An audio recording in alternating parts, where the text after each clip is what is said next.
If you've been trying to lose weight for years, you probably know enough about weight loss and dieting to write your own New York Times best-selling weight loss book. And yet, when it comes to keeping weight off permanently, it just seems impossible. In today's podcast, I reveal subconscious reasons why you may still be struggling despite your years of weight loss experience. I will also give you some doable ways that you can begin to turn this around on the subconscious level. We are also celebrating our first year anniversary of the Thin Thinking podcast today, so come on in and let's celebrate.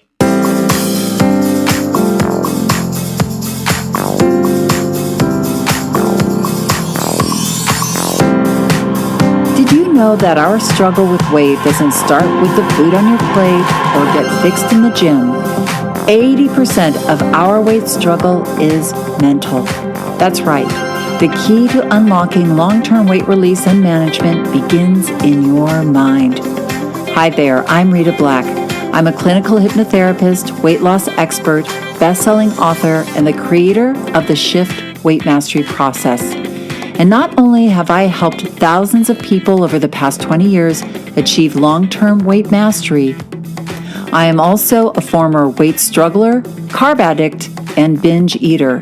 And after 2 decades of failed diets and fad weight loss programs, I lost 40 pounds with the help of hypnosis. Not only did I release all that weight, I have kept it off for 25 years. Enter the Thin Thinking podcast, where you too will learn how to remove the mental roadblocks that keep you struggling. I'll give you the thin thinking tools, skills, and insights to help you develop the mindset you need, not only to achieve your ideal weight, but to stay there long term and live your best life. Sound good? Let's get started. Hello, everybody, and happy anniversary.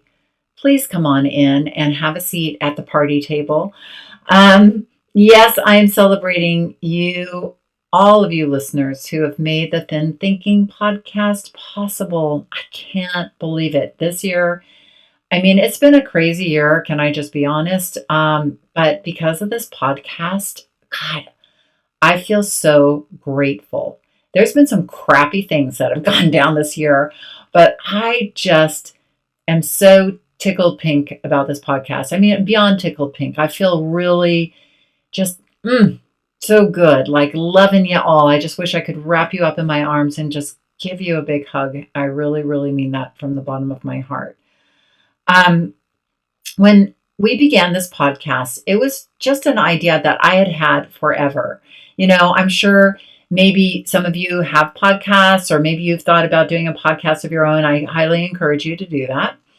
It was just this idea, and I wanted to really, explore what we've been exploring, which is that mindset that, really is required to release weight and keep it off permanently. And I just, the podcast has been such a great way to dive deep into some ideas and to cover some topics. I know that my clients, my students, and now you guys, you listeners, have said, God, can we discuss this? Can we discuss that? And it's just been such a great way to do that. In my 20 years of working with people and helping them lose weight and maintaining my own weight, it has just become my mission to help people break free of the conscious and subconscious barriers that we develop with the weight struggle. And, and we feel bad about it. And really, I'm here to say it's not your fault. So I hope that this podcast has given you a place to rest and renew yourself from the, beating yourself up, and to really start to recognize that you do have everything within you right now to live your life at your ideal weight. It's not that you lack anything. It's not like that you're undisciplined. There's nothing wrong with you. But our wacky brain just does these things, and we need to learn to shift our brain and refocus our brain in more powerful ways. And that is what I'm hoping that this podcast has been doing for you and will continue to do for you. So I hope you've gotten as much out of it as I have. We have had over 24,000 downloads. And I don't know if you know this in the podcast world, but downloads aren't people who are listening. It just means people who have downloaded. So we've had, multiple, probably over 100,000 people tuned in listening from all over the world, people from Brazil, Russia, Malaysia, Europe, Iceland, all everywhere, just all with a common goal to develop a way of thinking that gives us motivation, self-compassion, and the ability to release weight and keep it off permanently, what I like to call thin thinking.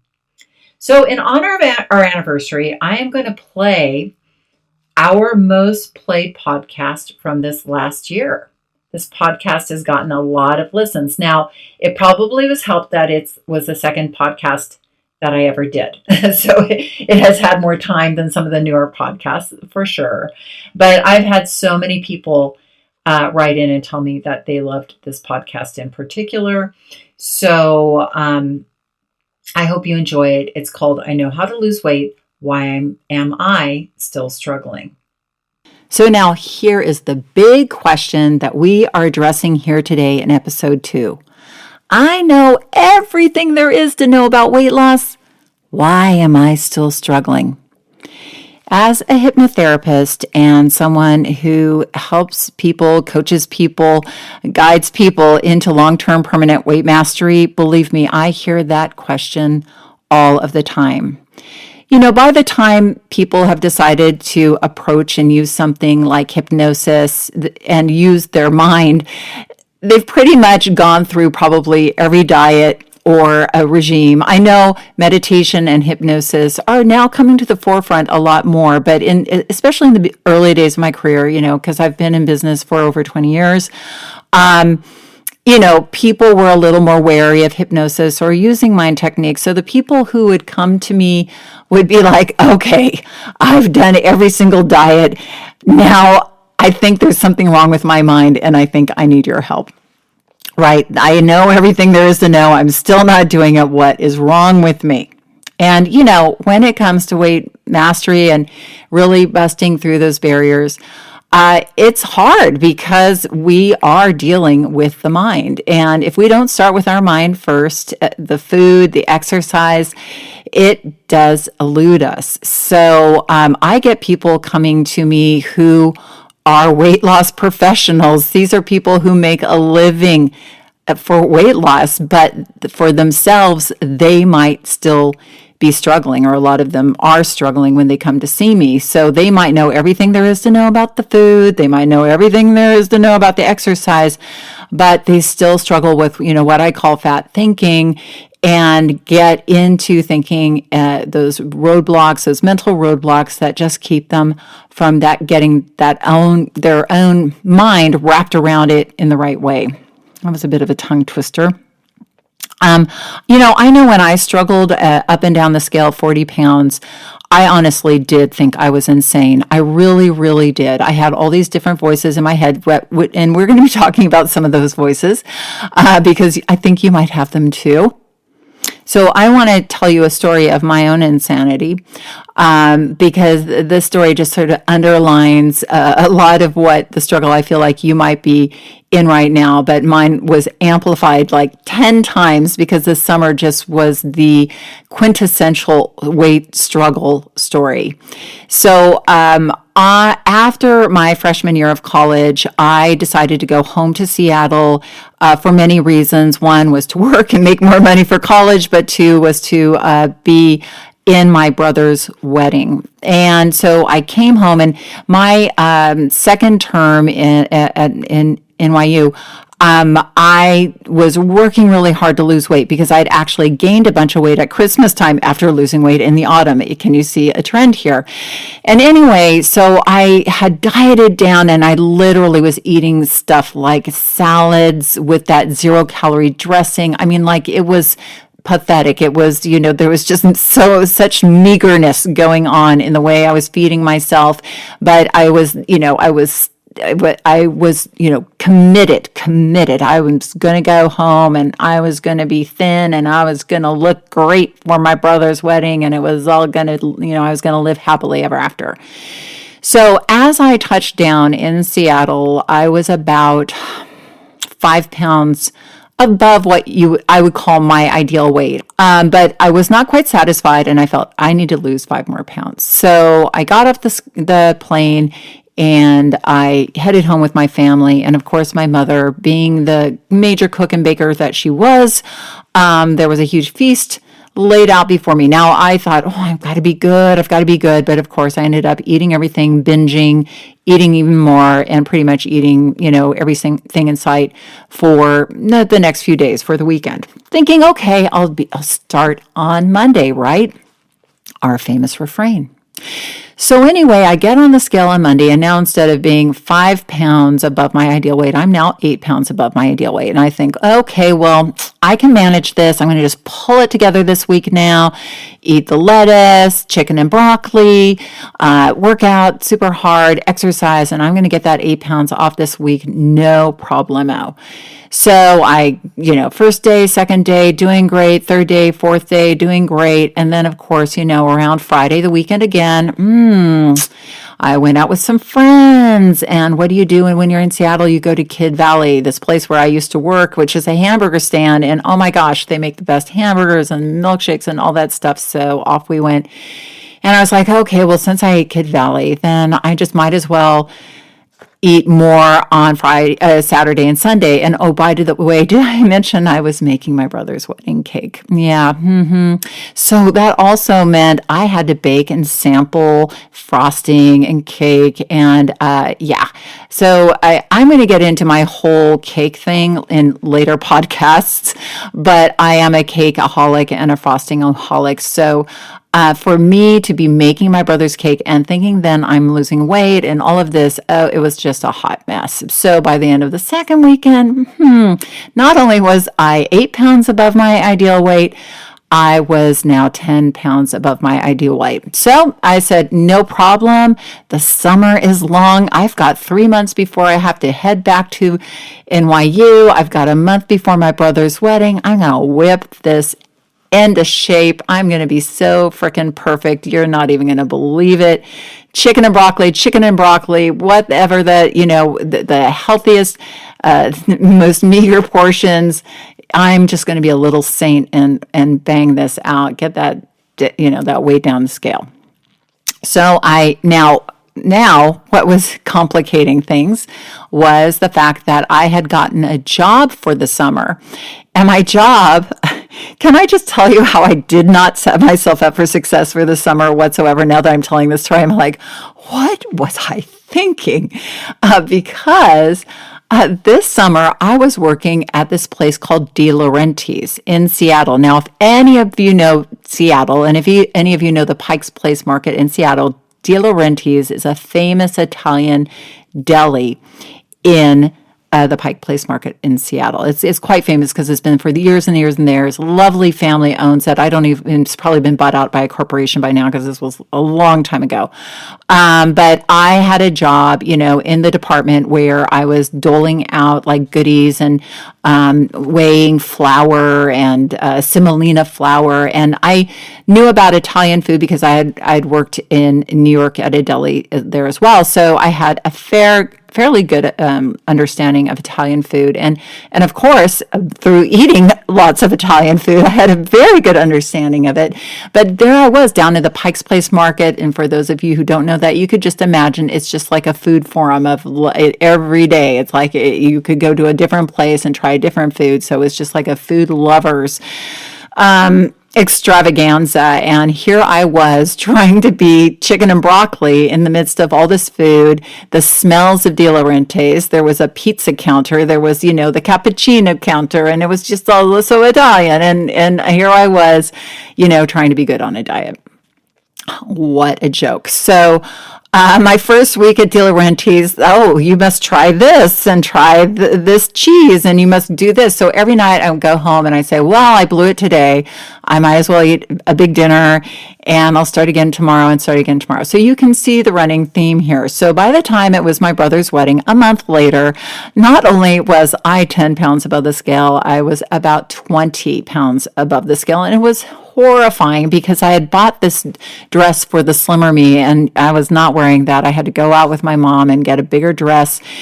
And I was so disappointed in myself and getting sort of unraveled here because I was like, holy crap, like it's all coming apart at the seams. And the more I tried to lose weight, the more desperate I got. So the more desperately I tried to diet, drinking only water for a day. I mean, literally limiting myself so much because now I was doing math. I was like, okay, it's 2 months left and I've got, 20 pounds to lose. Let's divide that by, 8. And that's, 3-4 pounds a week. How can I do that? I think that's right. My math is so bad. But anyway, I definitely was challenged.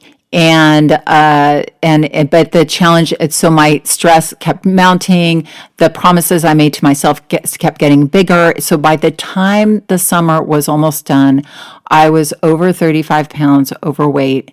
And, and my mom, my dad, people who saw me at the beginning of the summer and my friends, nobody said anything except you could see it in their eyes. Right. And, I'd struggled with my weight. Everybody knew I was a struggler, a yo-yo dieter, but I think this was like one of those summers where people were like, maybe there is a problem here. And I definitely felt insane. I would go to bed at night just beating myself up and saying, you've got to pull yourself together. And you look, you're going back to New York. You've got to look good. Literally that last week, I was like, if I do not eat anything all week, and if I exercise for 3 hours a day, maybe I can lose 10 pounds. And of course, that didn't happen. So I ended up going back to New York, getting out of the cab at my dorm.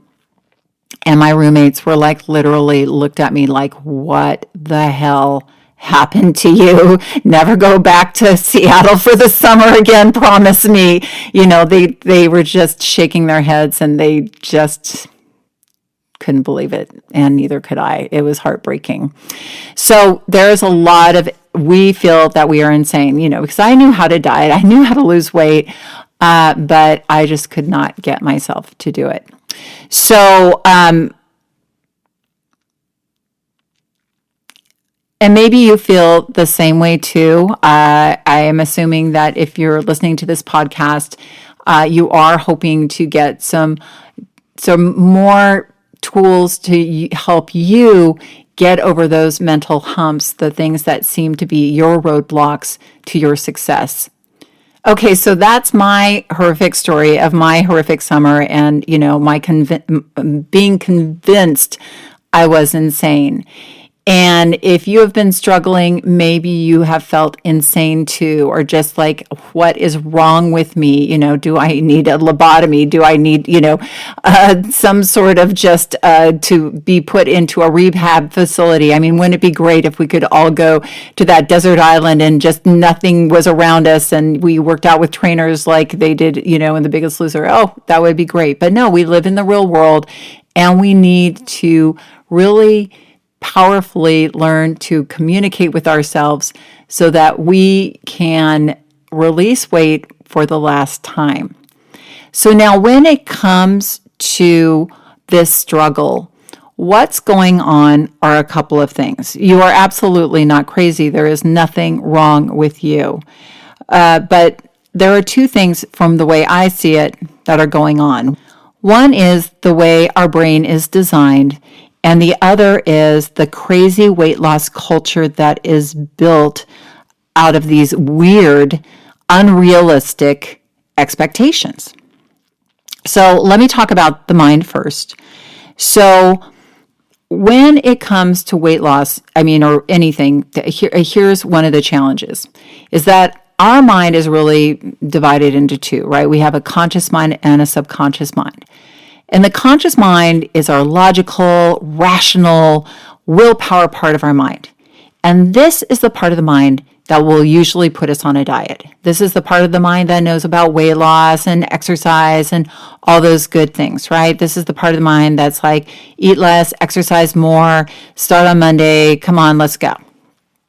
And then there's the subconscious mind.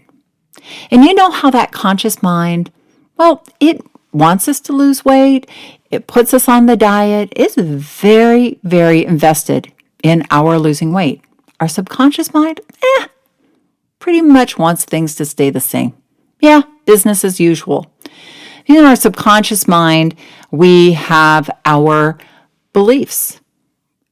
We have beliefs like food tastes good when I feel bad, and my metabolism is slow, and I love to eat a whole plate of food, and one is not enough, and a chocolate makes me happy, and then we have our habits, and those are those repeatable patterns that happen over and over again beneath our consciousness. So even though we might want to come home and exercise, if we've been coming home and cracking a beer and opening up a sleeve of crackers, that subconscious mind has that pretty much wired in, and we will feel compelled to do that, even though consciously we've said, "Hey, let's go home and exercise." We end up cracking that beer and eating that sleeve of crackers and saying, "Why am I doing this? This is crazy." And then we also have other things like our memory is in our subconscious mind.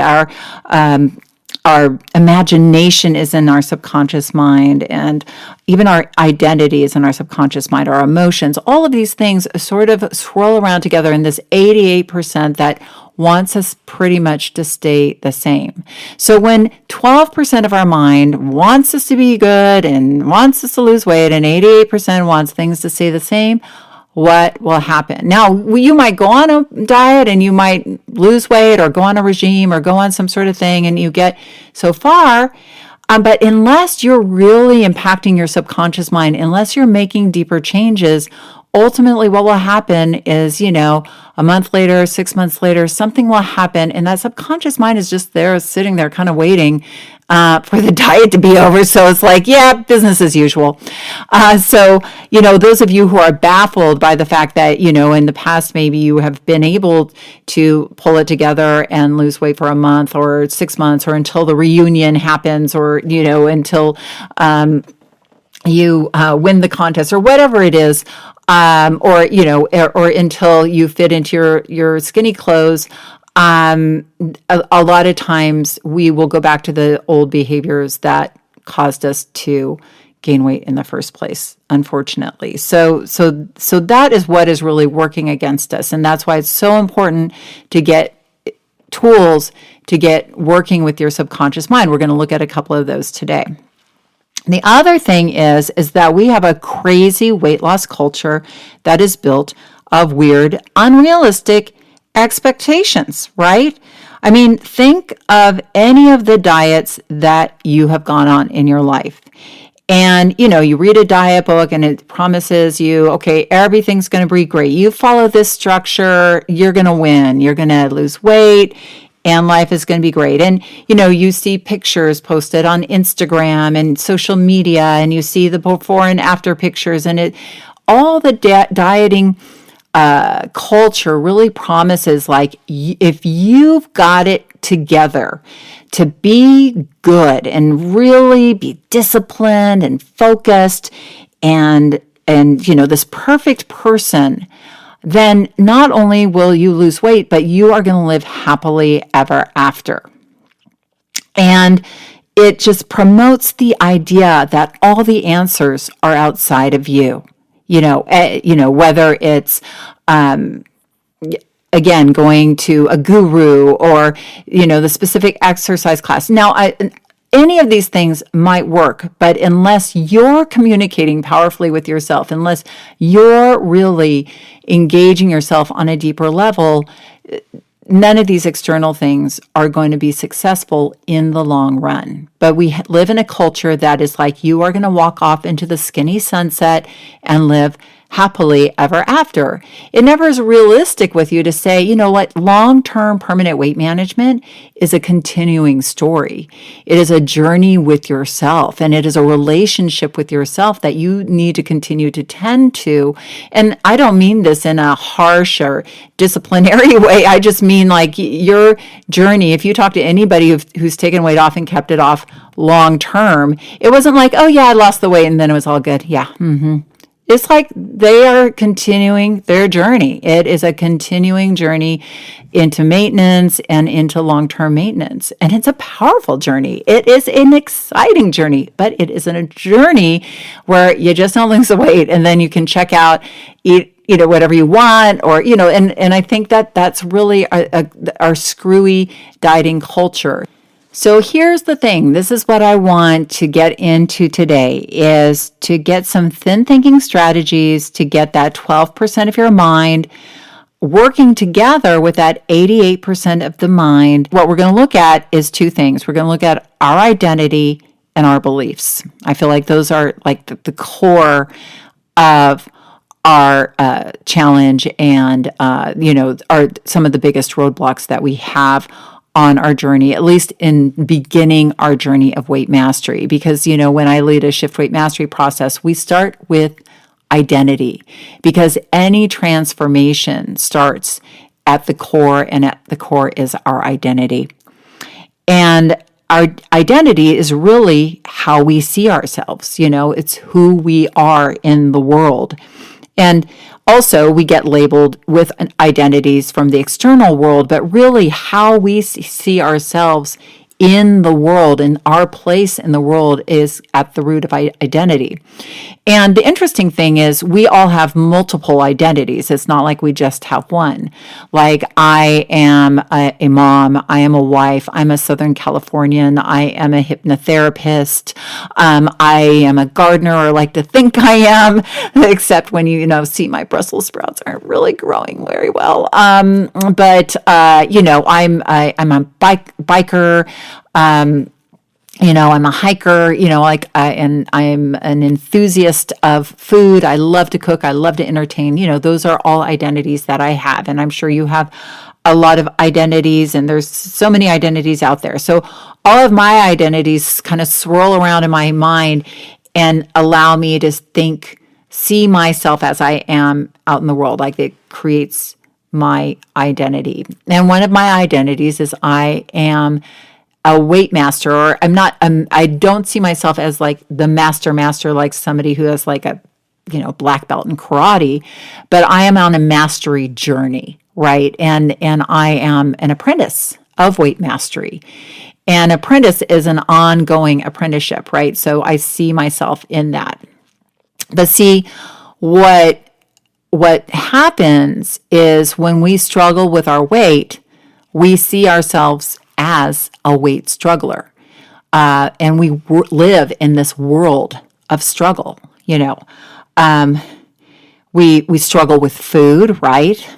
It's always like, it's like a food fight. We're always in a fight with food, good, bad. It's always like, should I have it in my house? Should I not have it in my house? Should I order it? Should I not order it? Is it good? Is it bad? What am I going to eat today? Oh, I hope I don't eat that at the party. It's such a struggle. And then exercise. Oh, God, I got to exercise. Oh, my God, how am I going to exercise? Oh, I haven't exercised in a week.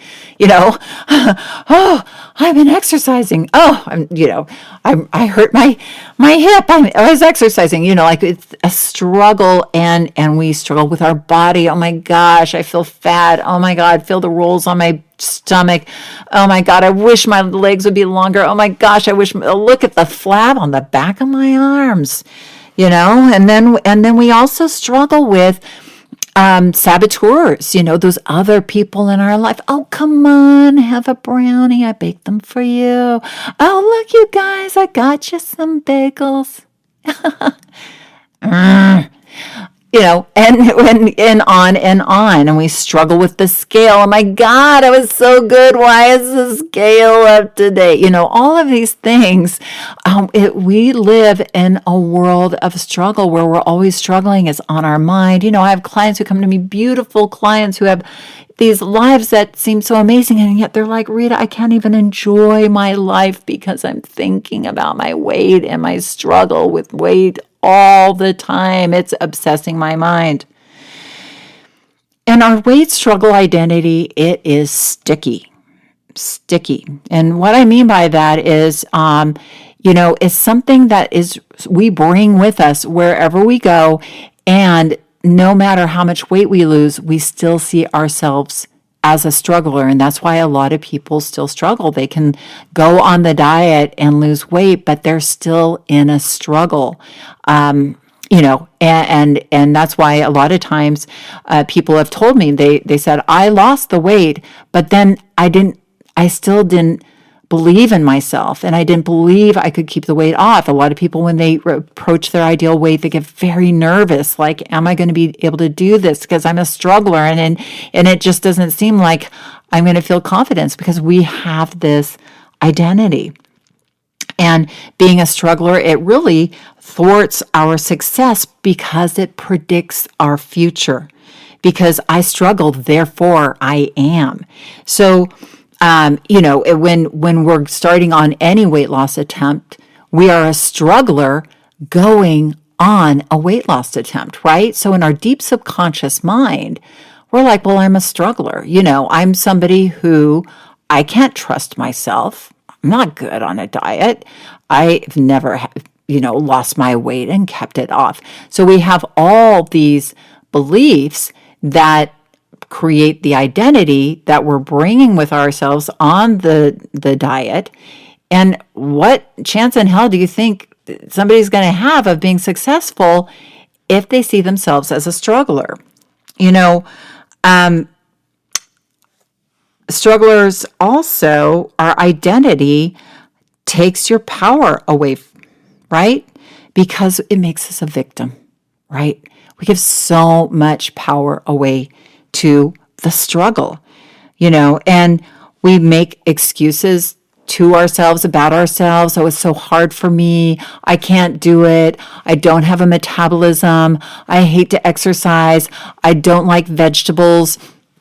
We'll make excuses to ourselves. We'll give our power away to these things outside of ourselves. My husband doesn't respect the fact that I want to lose weight, and he just is always tempting me, like that we remain a struggler the more and more we give our power away. So, I work with smokers too, just by the way, and I'm going to use the smoker identity shift because I think it's a little more clear cut than what I'm going to get into with the weight. I mean, the weight and smoking there's a lot of similarities, and I work with smokers, by the way, because if you don't know about me, I am a former also pack and a half a day smoker. So not only did I struggle up and down the scale, 40 pounds, I was puffing away while I was doing it too on Benson Hedges ultralight methylated, if anybody is curious. But and I quit smoking with hypnosis. Thank you very much, hypnosis. And in that hypnosis session, I became a non-smoker. And that shift is so clear. And, when I work with smokers, the thing with a smoker is they live in the world of smoking. They see themselves, they self-identify as a smoker. So they might be a mom or a dad or a lawyer, but they're also a smoker. And when they quote unquote try not to smoke, they are still in a smoker mindset, and they're trying not to smoke, and their mind just doesn't get it. It's like, but I'm a smoker. So they feel deprived. They feel victimized. They feel like this is being taken away from them. So we don't go that way. We work with the brain the right way. We say, hey, no, you're going to decide to be a non-smoker. And you're going to step into this whole new idea of yourself and really recreate. It's a transformation, right? So instead of a weight struggler, I'm going to give you a suggestion.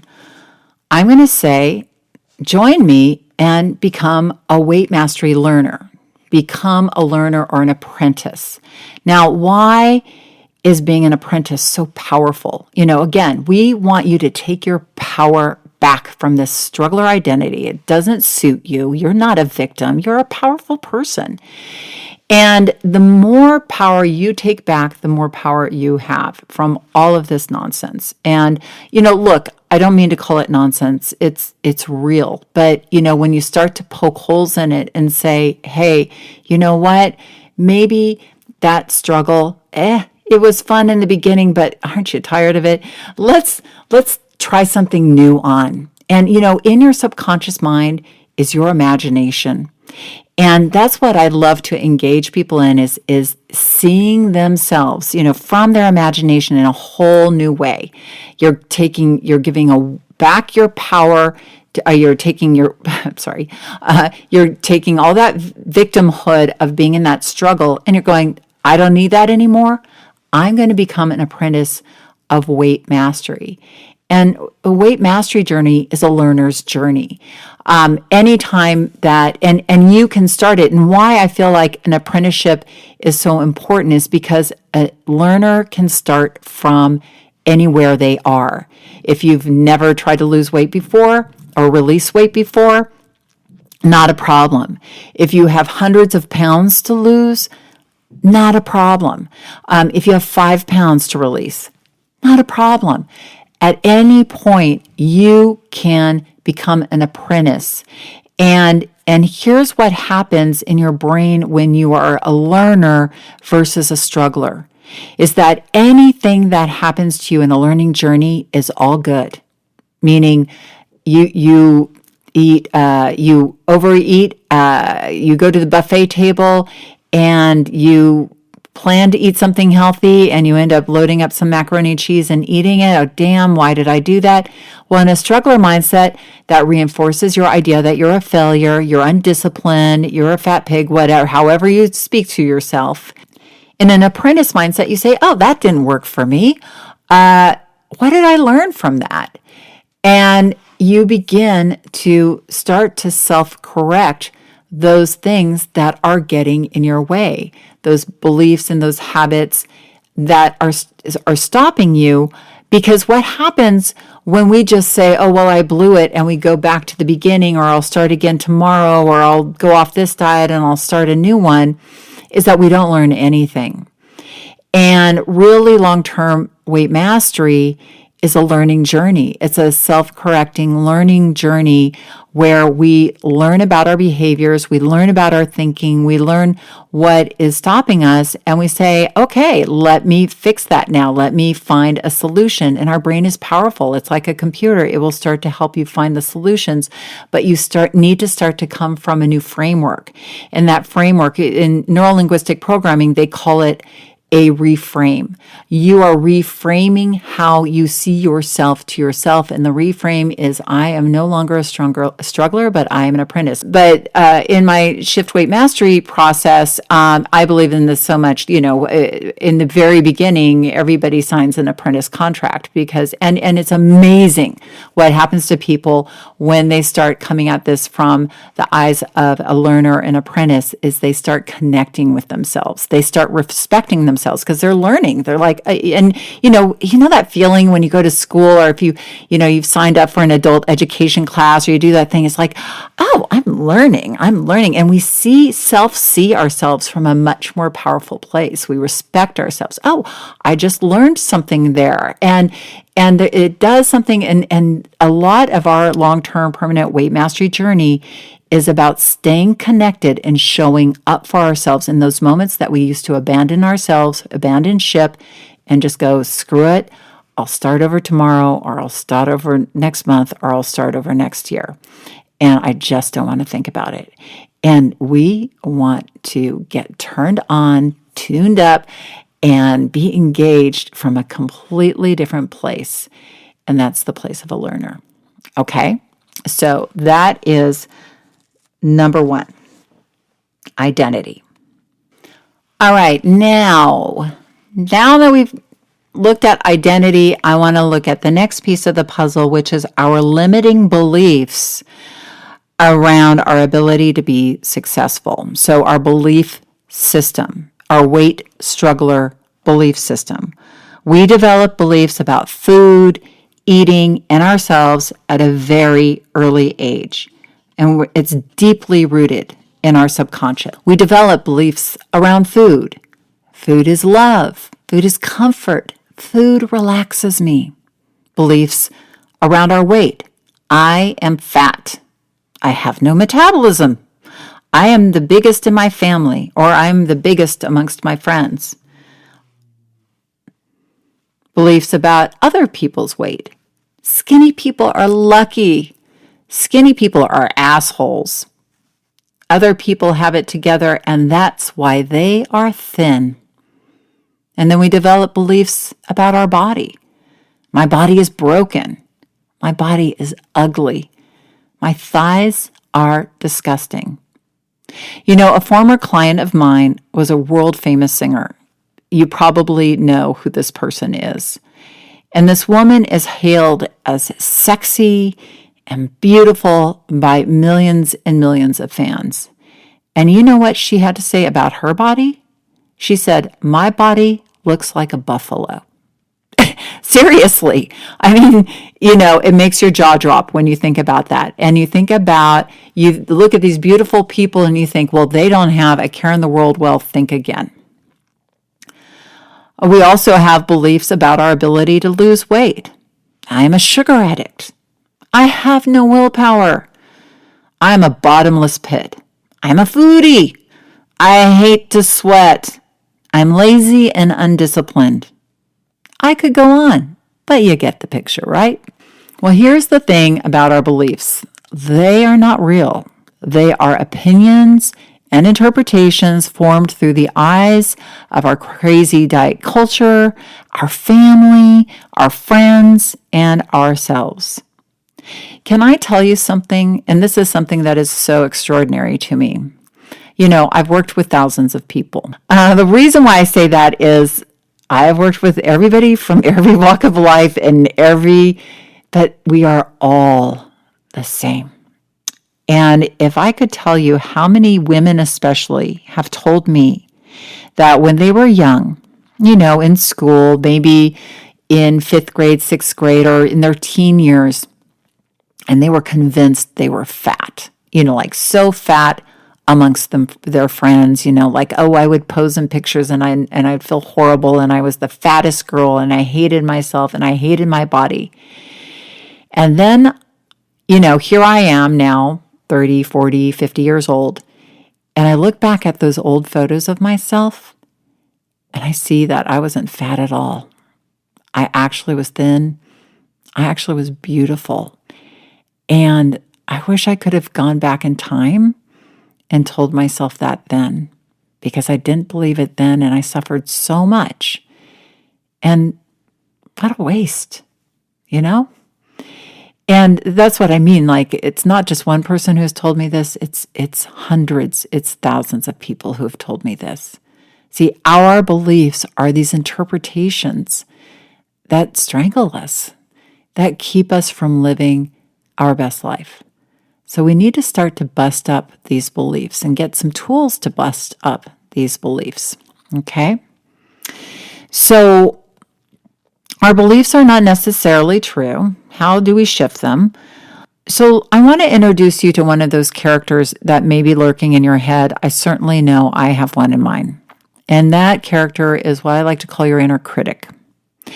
And your inner critic is that critical part of you. And that's the part of you that pretty much is the harsh, high expectations, perfectionistic part of you that doesn't believe that you got it in you to lose the weight. And it doesn't believe that you are disciplined, thinks you're lazy, thinks you're, kind of a failure because you keep failing over and over and over again. And he's probably counted every single time you failed and let you know you failed. So our negative inner critic, I want you to start to develop a relationship with them because I want you to understand they exist. And we want to start to see them as sort of like that librarian, perfectionistic, like, with the pursed lips and like looking at you, because the more silly that they seem, the less power that they have. And I want you to start to tune into what this inner critic says to you, because a lot of times it goes on so subconsciously we aren't even aware. We might feel anxious. We might feel bad about ourselves, but we aren't hearing that inner shaming that is going on. And when you start listening to it, it gets quite ridiculous.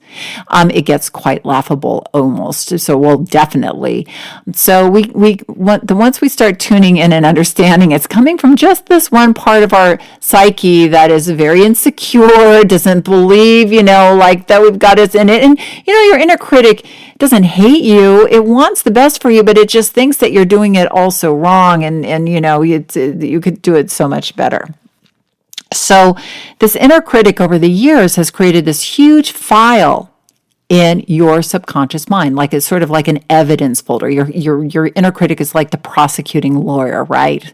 And she's got this big old evidence folder of why it's going to be impossible for you to ever lose weight, how incapable you are, how slothful you are, you're no good, that you're unworthy, your thighs are ugly, and you're a buffalo.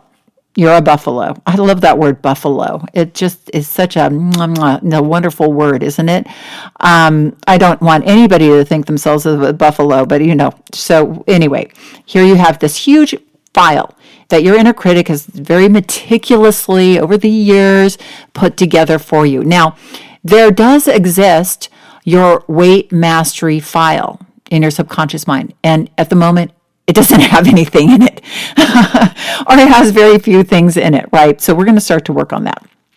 But we have this big, huge negative file folder. And so what we need to do is start to understand that we do have an inner critic, and our inner critic exists. And I want you to create an image of them, like sort of like, again, not beautiful and coiffed, but like the lady with the librarian with the little glasses, and then he's just very like nitpicky and perfectionistic and me. Okay. And then I want you to now start to create a new character in your head. And I don't know that this character exists yet for you. Yeah, I mean, I know that this part of you exists for other people in your life. And I bet because there are parts of your life that probably work for you, that this part of you exists in other parts of your life, but in the area of weight management, I don't know. We've got to pull this part in, and this is the inner advocate. This is your inner coach. And we want to really create a powerful inner weight mastery coach that is your partner on your weight mastery journey. This is so important. This is the key to your success, because this is the part of you that is going to advocate for you and against that critic, but this is also your partner. This is the part of you that is going to nurture you, inspire you, guide you, because you guys, nobody, look, I don't think I could hire a personal trainer. I'm not a millionaire. I don't have the money to hire somebody to follow me around 24/7, telling me what to eat and what to do. I don't know, but you don't probably either, right? I'm assuming maybe you do. That's super cool. I know, oh my gosh, I do. I think I wrote about this in my book. I did have, back when we lived in London, my husband worked for this man who had a wife who had a man who followed her around and helped her quit smoking by just telling her not to whenever she wanted to. And then he told her, then she gained weight, and he did the same with food. But, we're not like that. We don't have all the money in the world. We aren't like an investment banker in London, or if you are, awesome. But even so, we need to develop that powerful, free inner coach that can be with us for 24/7, helping us make those powerful choices and helping guide us. And, we're going to get deep into the inner coach and a lot of different podcasts, because this is the most important relationship with yourself, your inner communication system. I want you to start to develop this way you speak to yourself. And again, if you've been harsh with yourself, maybe you're like, well, Rita, I don't know where to begin. So where you want to begin is this. Take a moment and just do this little exercise with me. And I'm going to call it your inner coach exercise. And if you're driving in your car, because I'm going to have you close your eyes for a moment, please don't do that. Or pull over to the side of the road and follow along. But please do not listen to this while you're driving. Or if you do, please don't really listen to it. Okay. So take a moment and close your eyes. Or if you can't close your eyes, don't close your eyes. But I think it would be good for you to close your eyes. And think about when you were being loving or nurturing to someone in your life. Maybe it was a child. Maybe it was, a loved one. Maybe it was a coworker that you were helping out or a really good friend. And I just want you to listen to the way that you are communicating with that person, the tone of your voice, the soothing sounds you're making, the empathetic way that you are probably communicating with them or coaching them and being powerful, being inspirational, being motivational. Just spend some time thinking about the way you are with other people. Now, if this is hard for you, maybe you want to think about somebody else in your life who is, a therapist or an aunt or an uncle or a grandmother or a parent who's just very loving, and you could adapt their voice until you can come up with your own. But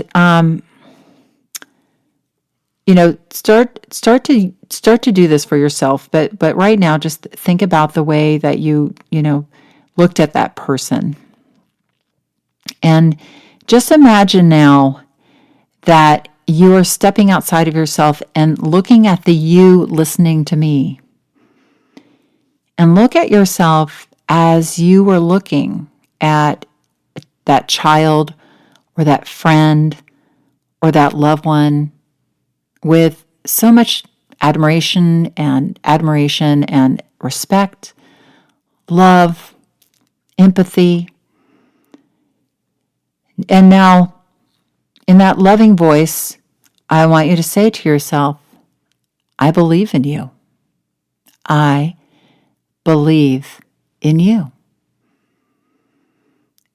And we can release weight for good.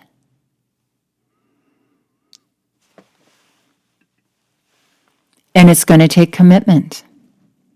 And it's going to take patience. And it's going to take focus. But we can do this. And just feel that for a moment. We can do this. Say that to yourself. And take a deep breath in. And bring that inner coach energy within you. Let it kind of crack open a little place in your heart and insert in there like a seed. Good. And then let it go and open your eyes. All right, so we've given birth to this inner coach.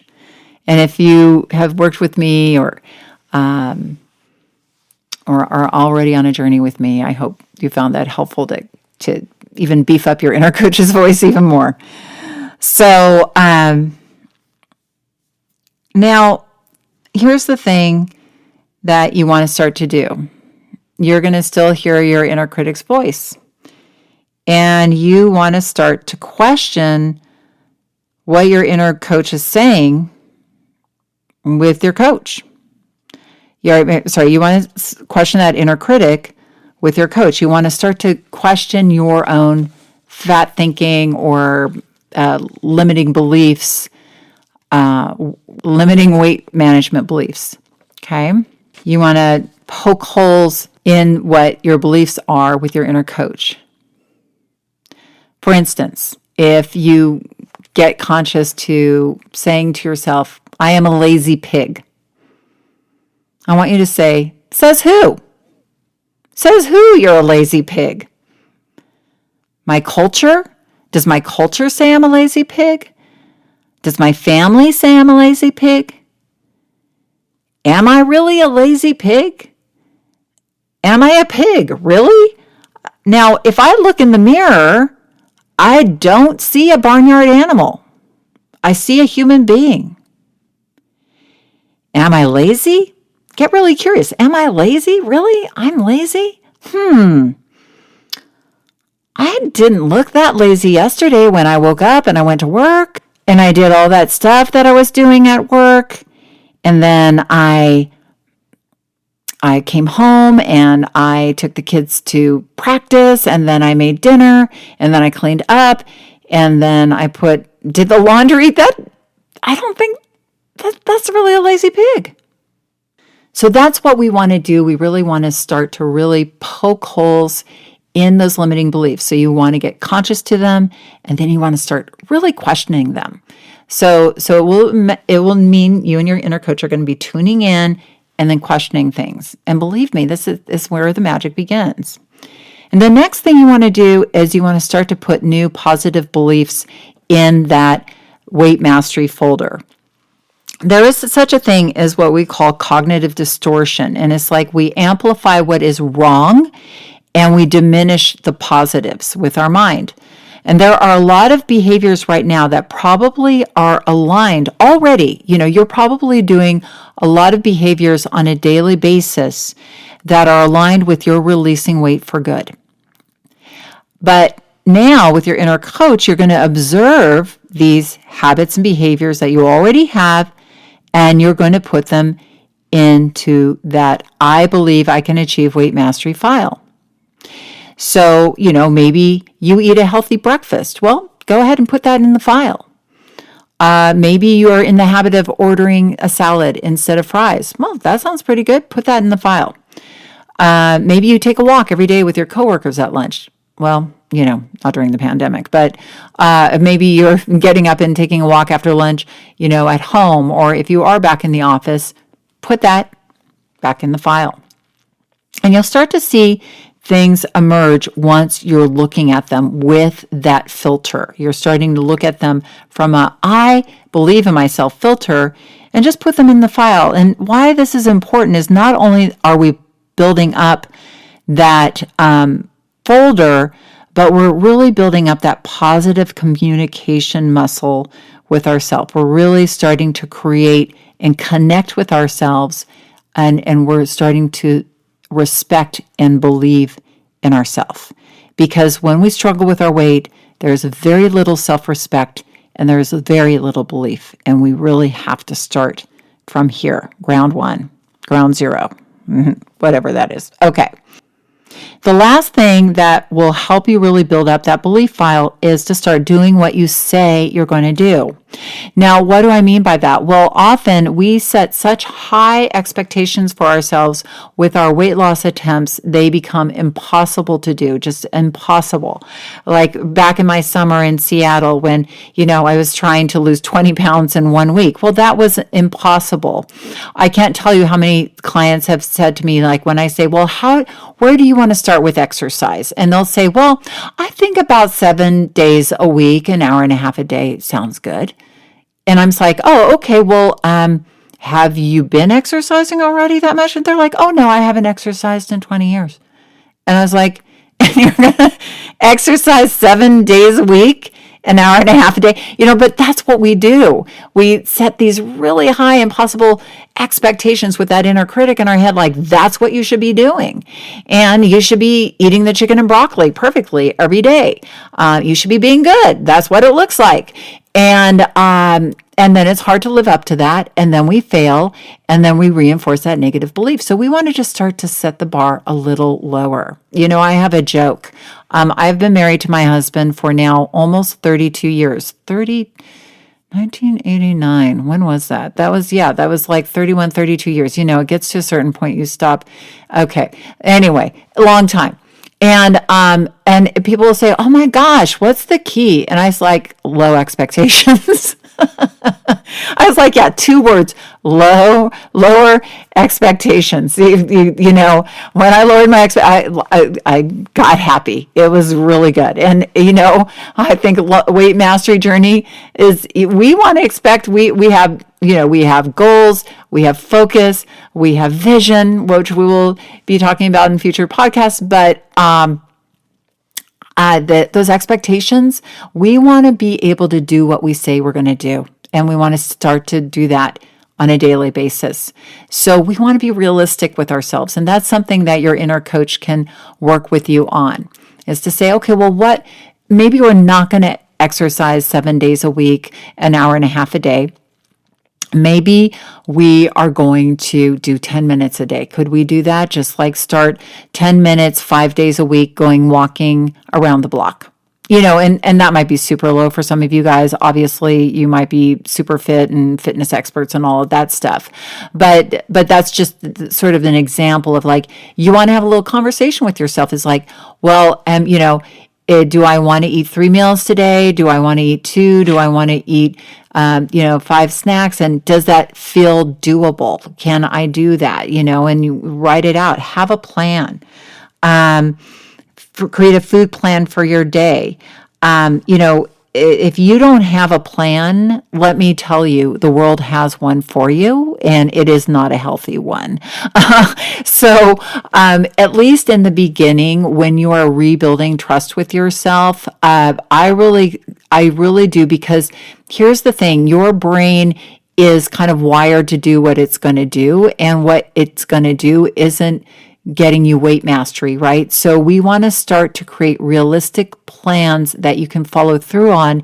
And I'll tell you something else. You want to practice the plan. You want to think that plan through for the day at the beginning of the day when your willpower is high, because when we wake up, our mind is fresh. And if we can visualize how we want to feel by the end of our day and say, okay, you know, this is what I'm going to do for breakfast. This is what I'm going to do midday, and dinner is going to look like this. And I know I can do this, and I'm going to walk around the block a couple of times, or I'm going to go for my run, or whatever it is that you do. And you see yourself getting into bed, and what you're doing is sort of creating an imprint, a blueprint for your day at the beginning of the day. Because change, you can't hope to come to a habit area in your life, like if you're hardwired to come home and eat cheese and crackers, without having practiced. You know, like athletes don't go onto the field without having practiced the play. And your inner coach is there to get in a huddle with you in the morning and go, let's practice the play. What are we going to do? And how is it going to work out?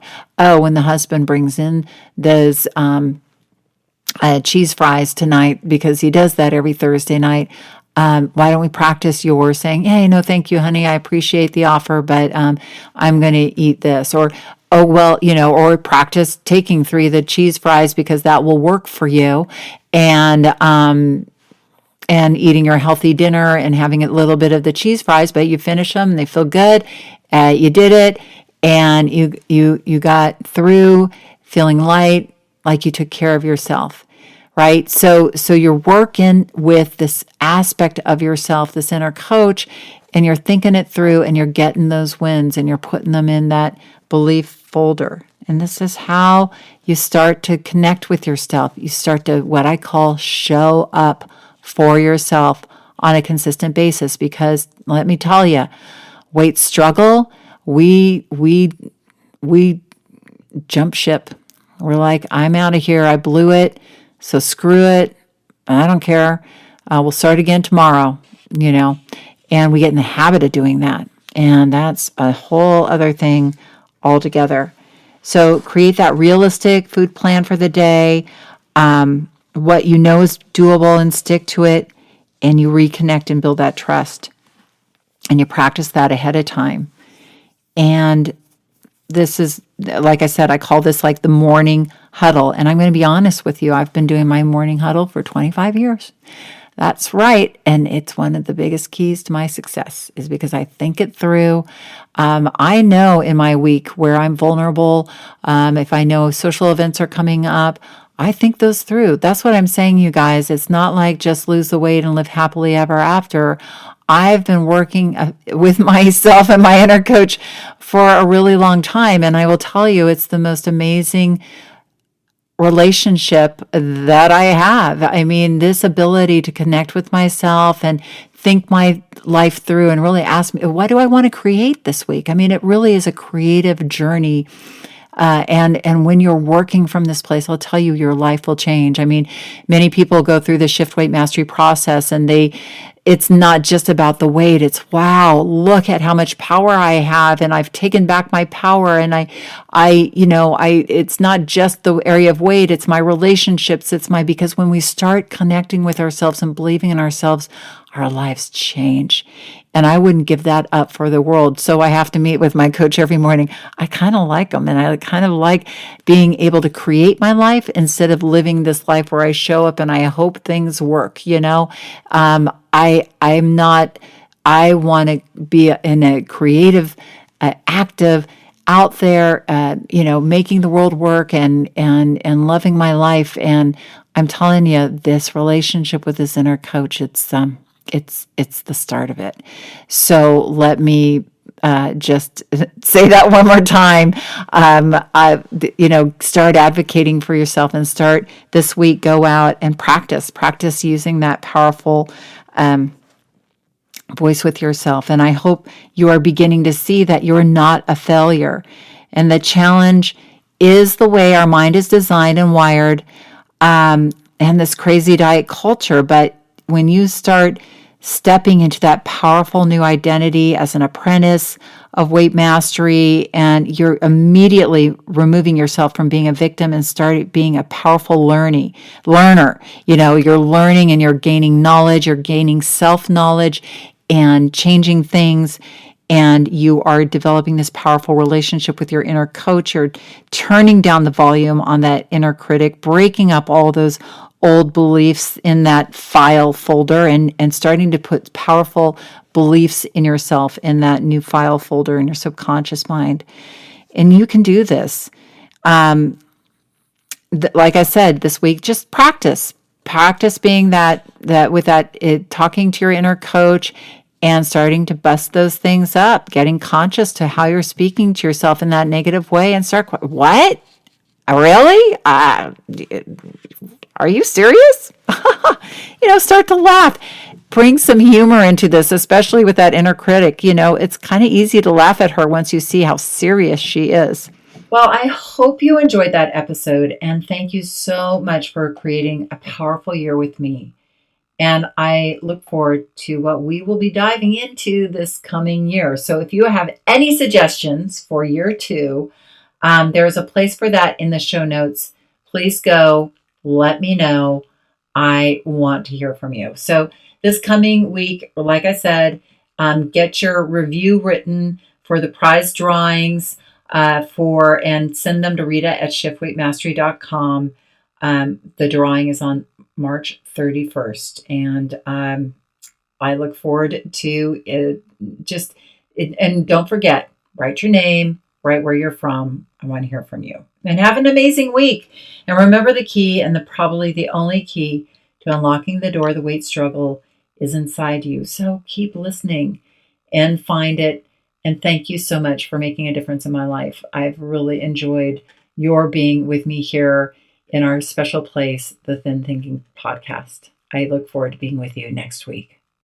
Thanks for listening to the Thin Thinking Podcast. Did that episode go by way too fast for you? If so, and you want to dive deeper into the mindset of long-term weight release, head on over to www.shiftweightmastery.com. That's www.shiftweightmastery.com, where you'll find numerous tools and resources to help you unlock your mind for permanent weight release, tips, strategies, and more. And be sure to check the show notes to learn more about my book, From Fat to Thin Thinking, Unlock Your Mind for Permanent Weight Loss, and to learn how to subscribe to the podcast so that you never miss an episode.